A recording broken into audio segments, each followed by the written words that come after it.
Bienvenidos, amigos y amigas, a Historia con el Móvil. Mi nombre es Juan Jesús Pleguezolo y desde los estudios centrales del cuarto de mi casa, con esa magia que nos permite el podcast rompiendo el tiempo y el espacio, te mando un caluroso abrazo. Ya sea estés yendo al trabajo, estés en el gimnasio, estés caminando por el campo o te vayas a dormir, espero de corazón en los próximos minutos ofrecerte una agradable compañía y, a ser posible, también me gustaría distraerte de esta difícil realidad que a veces nos atosiga.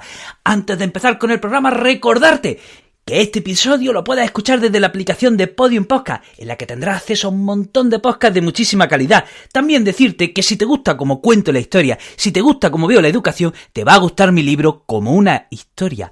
Bueno, empecemos con el programa. ¡Qué interesante! ¡Qué fascinante! ¡Es tremendo! ¡Vaya tema traemos! Vamos a hablar de la historia del pueblo gitano, o también podríamos decir historia del pueblo romaní, o historia del pueblo peregrino, o historia del pueblo libre. Miren, sucede lo siguiente. Los gitanos no han escrito sobre su historia. Por lo tanto, sus orígenes están envueltos en la leyenda y el mito. Conocemos la historia de los gitanos siempre a través de fuentes de terceros, pero pasa que esas fuentes de terceros están llenas a menudo de estereotipos negativos. Por lo tanto, conocer la historia del pueblo gitano es difícil, es complicado, es muy difícil estar ahí apartando la leyenda, apartando el mito para intentar saber cuál es la realidad. Pero hay datos que sí conocemos, hay datos que sí son concluyentes. Por ejemplo, vamos a ver, ¿de dónde vienen los gitanos? Pues miren, gracias a estudios lingüísticos se ha podido concluir que los gitanos vienen de la India, en concreto de dos regiones, el Punjab y la región de Sindh. Esas son las dos regiones de las que provienen los gitanos. Y probablemente, y aquí ya empezamos con las especulaciones, no estamos seguros. Por desgracia, no hay ningún documento que lo atestigue con 100% de fidelidad. No estamos seguros. Probablemente los gitanos dejaron la India hace 1000 años. ¿De acuerdo? Hace 1000 años viajaron por Próximo Oriente hasta llegar a Europa. Pero sí podemos estar seguros que, gracias a los estudios lingüísticos, que los gitanos vienen de la región del Punjab y Sindh de la India y probablemente abandonaron la India hace 1000 años. Miren, hay dos historias, hay dos documentos que probablemente hagan referencia a los gitanos. Miren, hasta el siglo IX, el mundo islámico estaba dominado por el califato abasí, con capital en Bagdad. Pero pasa que a lo largo del siglo IX el califato abasí se va resquebrajando y surgen muchos estados islámicos donde otrora hubiese un gran imperio abasí. Bien, pues al norte de la India surge un imperio llamado el Imperio Gaznávida. Y a comienzos del siglo XI, el sultán Mahmud de Gazna empieza a atacar la India. Este sultán, ¿de acuerdo?, del Imperio Gaznávida, donde está el actual Afganistán, empieza a atacar la India. ¿Con qué fin? Pues con el fin de hacer un botín, con el fin de hacer esclavos. No quería ni conquistar territorios, ni islamizar a nadie, él solo quería el botín y hacer esclavos. Y comienza una serie de razias contra la India. 17 ataques, y todos los ataques iban con el fin de destrozar todo lo que tenía, arramplar con todo y hacer esclavos. Bueno, pues hay, atención, un ataque que se da en 1018 en la ciudad de Kanaj. Y dice en la crónica que Mahmud de Gazna, o sea, quien lleva el ataque, hizo 53.000 prisioneros y se los llevó a la capital de su imperio, Ghazni, que está en la actual Afganistán. Pues bien, por la descripción que se hace de esos 53.000 prisioneros, hay historiadores que piensan que probablemente estos son los gitanos. Probablemente estos sean los gitanos. Esos 53.000 prisioneros que se llevaron de la ciudad de Kanaj, en la India, a la capital del imperio Gaznávida, en Ghazni, la actual Afganistán, probablemente esos 53.000 prisioneros sean los gitanos. Y fueron abandonando la capital y yendo a lo largo de Persia, Irak, Próximo Oriente, Turquía, etcétera, etcétera. Probablemente fueron estos los gitanos. Hay otro documento interesante también, En Persia, en la actual Irán, hay un libro que se llama el Libro de los Reyes, que lo escribe Firdusi. Bueno, pues este Libro de los Reyes cuenta la historia de Persia. Y atención, hay otra historia que a lo mejor hace referencia también a los gitanos, no lo sabemos. Dice la historia que un rey de Persia le pidió a un rey indio, le pidió 12.000 artistas para entretenerle. Le pidió 12.000 artistas para su corte, para su puro entretenimiento. Entonces, este rey de la India mandó a 12.000 artistas a este rey de Persia, y este rey de Persia le dio tierra a estos artistas para que pudiesen vivir de ella. Pasó que al cabo de un tiempo, dice esta crónica, que estos artistas no habían cuidado esa tierra, esas propiedades. Entonces el rey de Persia se enfadó con ellos y los condenó a vagar por Persia, viviendo del espectáculo y el entretenimiento. ¿De acuerdo? Esto está en el libro, es una crónica que está en el Libro de los Reyes. Tampoco, de nuevo, no sabemos exactamente cuánto es historia y cuánto es leyenda. Bueno, pues probablemente, a lo mejor estos relatos hacen referencia a los gitanos, no lo sabemos. Probablemente el primero es el que más se acerque. Quizá ese ataque de Mahmud de Ghazni a la ciudad de Canaga, esos 53.000 prisioneros, probablemente sean ellos los gitanos, aunque no estamos seguros. Y bueno, vamos a hablar un momento. ¿Qué significa? Estamos hablando de los gitanos, pero ¿qué significa gitano? ¿Qué significa gitano? Vamos a ver, ¿qué significa ese término? ¿Por qué se les llama gitano? Pues miren, cuando en el siglo XV los gitanos llegan a Europa, empiezan a aparecer numerosos documentos por todos los países que atestiguan la llegada de los gitanos a Europa. Y pasaba que la población creía que los gitanos venían de Egipto. Por eso se les llama también aegipcianos. Aquí en España se les llama los aegipcianos porque pensaban que venían de Egipto. Probablemente se dice también que a lo mejor los mismos gitanos pensaban que ellos mismos venían de Egipto, en el sentido de que, vamos a ver, a Europa llegan en el siglo XV y de la India han salido en el siglo XI. Han pasado ya 400 años. Probablemente en esos 400 años al mismo pueblo gitano ya no sepan ni se le haya olvidado su propio origen y a lo mejor colocan su origen en Egipto, ¿no? Entonces, de alguna manera se cree, en el siglo XV, se piensa que los gitanos vienen de Egipto y por eso se les llama aegipcianos y de ahí el término gitano. Aunque internacionalmente, para referirnos a los gitanos, el término correcto para referirnos a la comunidad internacional, a la comunidad gitana internacional, sería el pueblo de Rom o el pueblo romaní. Y cuando hablamos en España de los gitanos y de la lengua que hablan los gitanos en España, la variante de la lengua romaní en España, decimos que es el calé. Volvamos otra vez a la historia de los gitanos, al periplo que comienzan los gitanos en el siglo XI saliendo de la India. Volvamos a ese periplo, ¿de acuerdo? Que está, como hemos dicho, envuelto en la leyenda. Del siglo XI al siglo XIII tenemos testimonios dispersos de la presencia de los gitanos en Próximo Oriente y en Europa del Este. Son testimonios dispersos, imprecisos, no sabemos exactamente si los testimonios que tenemos hacen referencia realmente a los gitanos o a pueblos que coinciden con la descripción de los gitanos. No estamos seguros. Sí sabemos, por ejemplo, que en el año 1360, en una isla de Grecia llamada Corfú, hay un feudo trabajado por gitanos. Hay un feudo trabajado por siervos gitanos que se llama Feudum Athinganorum. Y este feudo pertenecía a la República de Venecia, que era la que controlaba, pues todo ese mar.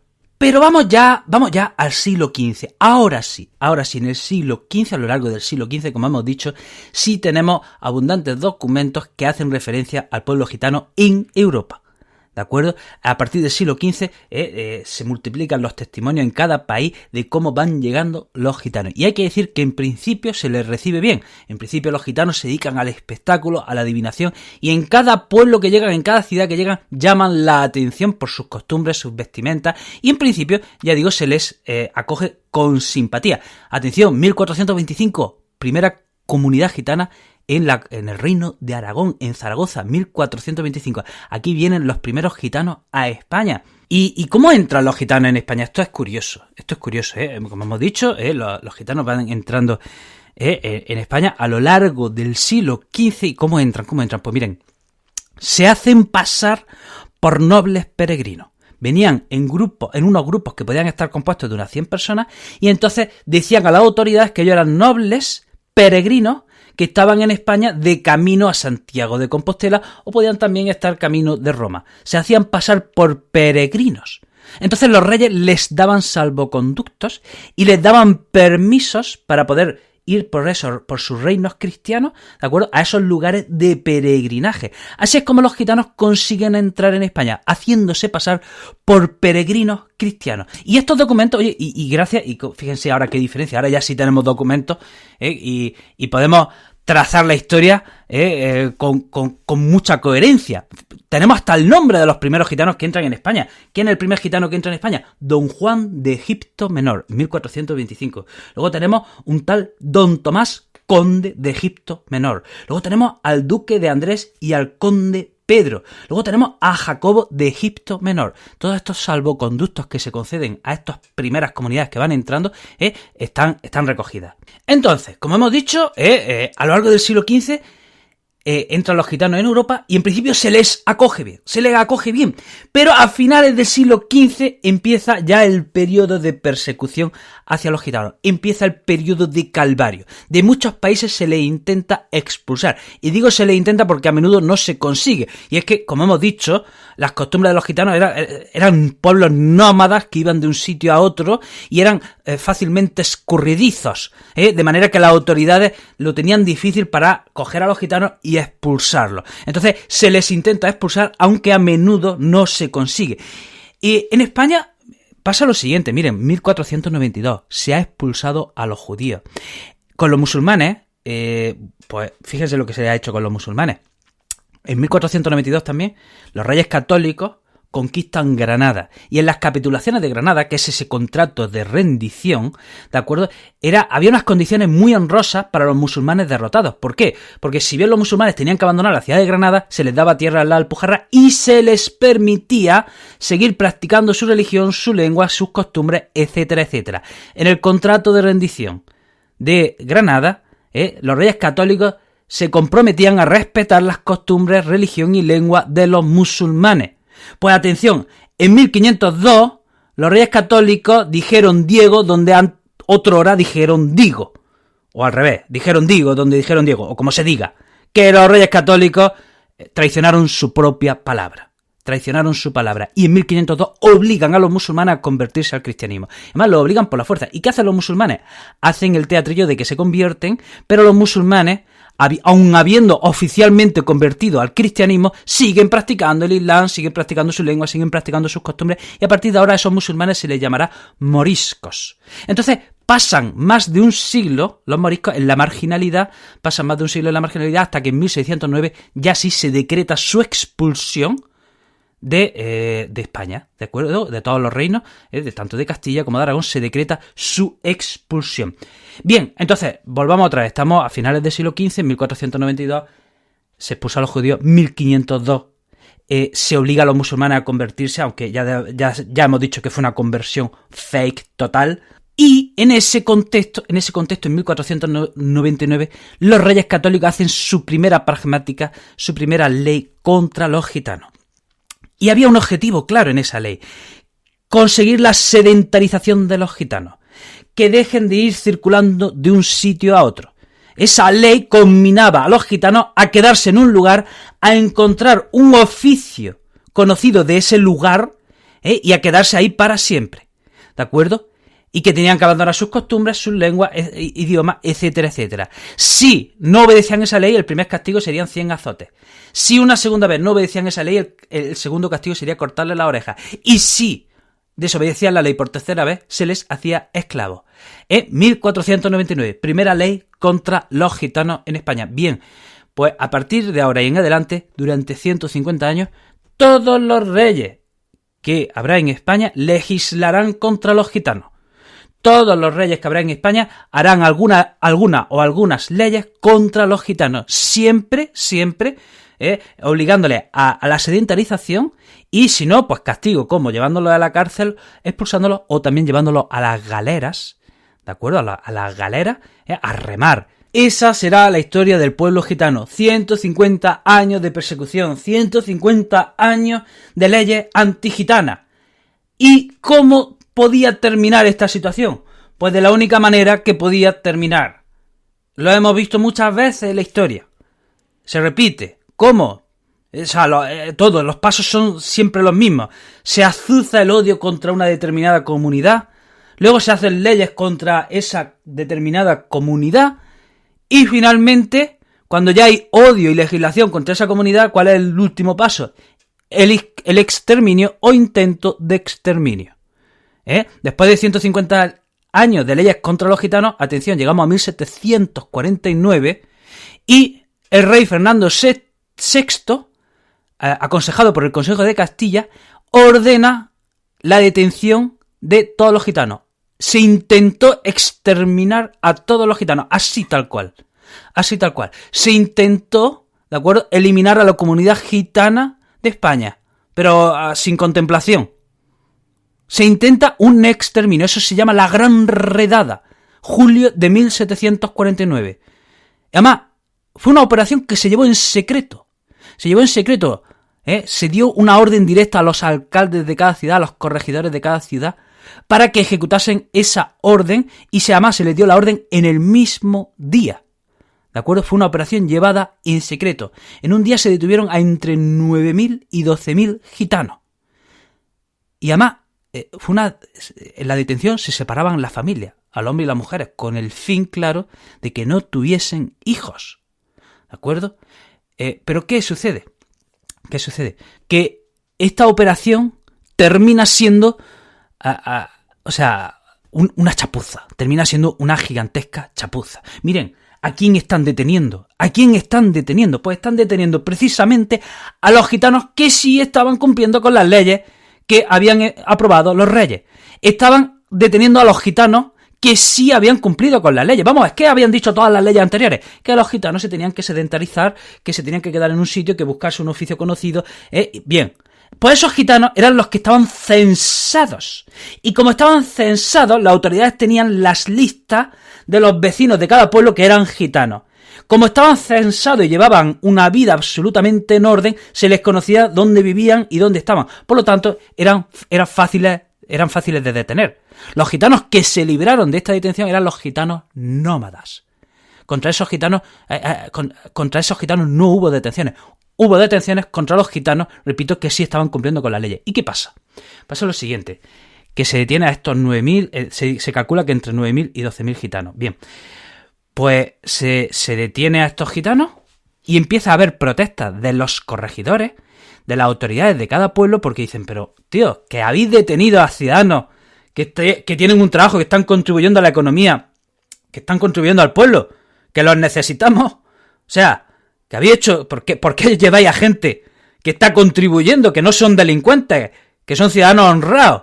Entonces empiezan a recibir protestas de toda España porque estaban deteniendo a gente que no había hecho ningún delito. Las autoridades se dan cuenta de que acaban de hacer una chapuza. El rey Fernando VI se da cuenta también de que ha sido un error mandar la detención porque sí de tantos miles de gitanos. ¿De acuerdo? Entonces, por su propia cuenta, en algunas cárceles se empieza a liberar a gitanos, porque es que eran tantos gitanos los que se había detenido a la vez que en algunos sitios ni cabían. Entonces, directamente en algunos sitios se les empieza a liberar, pero atención, el indulto general solo llega en 1763 ya con Carlos III. 14 años después. 14 años estuvieron estos gitanos detenidos porque sí. 14 años estuvieron estos gitanos detenidos sin haber cometido ningún delito y habiendo cumplido con la ley. 14 años. Hago un paréntesis. Miren, ustedes saben que yo tengo otro podcast que se llama Historia de España para Selectividad. Llevo años dedicándome a la historia de España, a la divulgación de la historia de España. Y antes de hacer este programa me quería asegurar, antes de empezar a grabarlo, me he ido a todos los libros de texto de Historia de España para selectividad de segundo bachillerato que tengo en mi casa y quería confirmarlo, efectivamente. Esto de lo que estoy hablando no aparece en los libros de texto. No aparece en los libros de texto de Historia de España de segundo bachillerato. No está. ¿De acuerdo? Se habla de la expulsión de los moriscos, se habla de la expulsión de los judíos, pero de esto no se dice. Me he ido a los apartados donde habla de la demografía de España en el siglo XVIII, tampoco aparece. O sea, esto es un error grave. Entonces, creo que se debe mencionar, que si se menciona la expulsión de los judíos de los moriscos, también se debe mencionar la gran redada, como se llama, a este intento de exterminio de los gitanos, ¿de acuerdo? Se dice también que probablemente esta gran redada marcó probablemente un fuerte resentimiento en la comunidad gitana hacia los no gitanos, porque esta gran redada precisamente detuvo a los gitanos que sí querían integrarse. O sea, precisamente fue hacia los gitanos que estaban haciendo un esfuerzo de integración en sus respectivos lugares. Entonces, o sea, y si encima que están haciendo un esfuerzo de integración en sus respectivos lugares, ¡pum!, a las 14 años detenidos. Y luego después de 14 años, hostia, perdón, que fue un error, disculpa, venga, ya podéis ser libres, ¿de acuerdo? Entonces probablemente ahí eso causó, ¿de acuerdo?, un fuerte resentimiento, absolutamente lógico, por otro lado, y a lo mejor de ahí viene esa división entre la comunidad gitana y no gitana que había en España, que ha durado, yo creo que hasta la fecha, ¿no? Probablemente, no es una cosa que es una teoría, ¿vale? ¿De acuerdo? Decía entonces, bueno, pues que en 1763 Carlos III aprueba el indulto general contra esa gran redada que había llevado a cabo su antecesor Fernando VI, ¿no? Y bueno, Carlos III también hace una ley contra los gitanos en 1783. Por supuesto, no se queda atrás, como todo rey que había habido en España hasta entonces, hace leyes contra los gitanos. Pero ojo, Carlos III introduce un matiz en esa ley. De nuevo, en esa ley conmina a los gitanos a la sedentarización, a que abandonen sus costumbres. Pero atención, en esta ley especifica que los gitanos son españoles.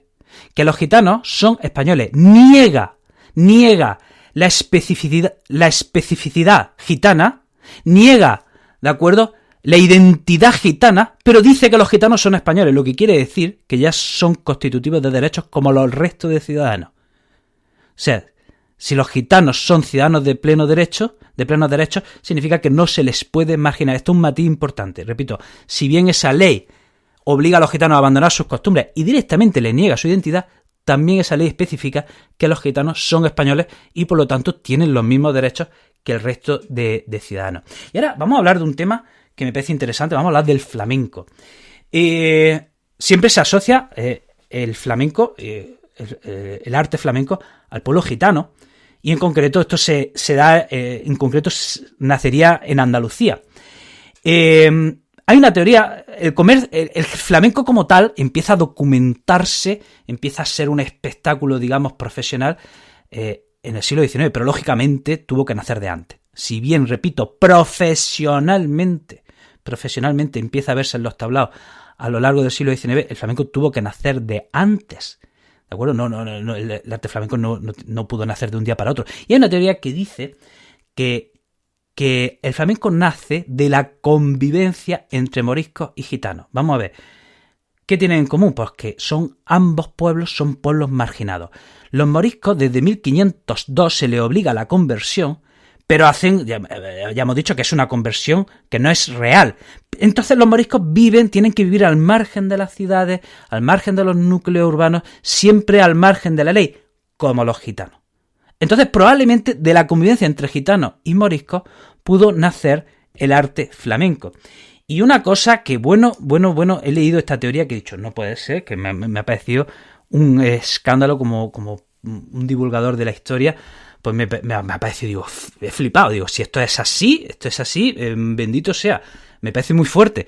Miren, hay una teoría que dice que los moriscos, se ordena su expulsión en 1609, atención, se calcula que probablemente hubo 300.000 moriscos expulsados, bien, pero hay quien dice que no todos los moriscos se fueron, que no todos los moriscos abandonaron el país, que hubo muchos moriscos que se quedaron en España viviendo en la marginalidad, ¿de acuerdo? Viviendo escondidos, viviendo siempre huyendo de la ley y de la autoridad, y se dice que a lo mejor muchas bandas de moriscos se integraron con los gitanos para no tenerse que ir del país, que muchas bandas de moriscos se integraron con gitanos y de alguna manera se hicieron gitanos para no tener que abandonar el país. Y tiene su sentido, no sé, es una teoría que puede tener sentido. ¿Cuál es el problema? que ni gitanos ni moriscos escriben sobre su historia, por lo tanto no vamos a tener documentos que atestiguen esta teoría, pero cuantas más vueltas le doy, la verdad, más sentido le veo. Que un grupo de moriscos se quedasen en España y se integrasen en comunidades gitanas es una posibilidad perfectamente factible. Y si eso es así, pues significa que los moriscos nunca llegaron a irse, o por lo menos una parte de los moriscos no llegaron a irse. Me parece una teoría absolutamente fascinante, o sea, me parece increíble, ¿no? Y ya para terminar, comentar que, bueno, en España los gitanos son un 1,57% de la población y se calcula que hay más de 700.000 gitanos.